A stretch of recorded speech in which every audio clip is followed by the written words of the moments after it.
This weekend, Californians across Moravia and Burbank formed long lines outside of their local Home Depots not to shop for the holidays, but to participate in a unique protests.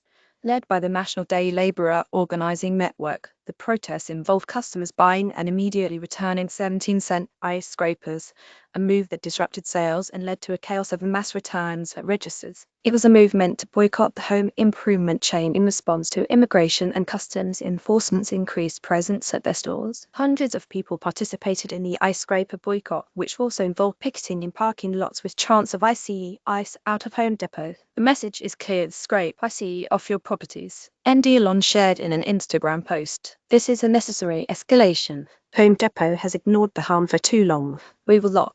ICE is escalating violence, so we're escalating action. But protests weren't just limited to the Sunshine State.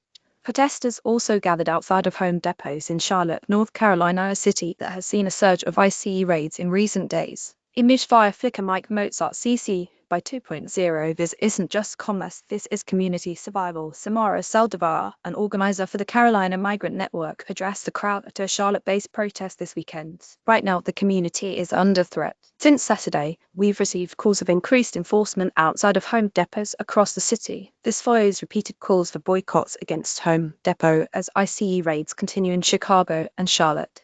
On November 18, an ex-user alleged that Home Depot cooperated with ICE and allowed them to work out of their parking lots. The company replied, "This is untrue. We aren't coordinating with ICE. We aren't involved in ICE activities and we aren't notified when they are going to happen." However, Saldivar said that non-action is worthy of criticism in and of itself and called on Home Depot management across the nation to keep immigration officers off the property.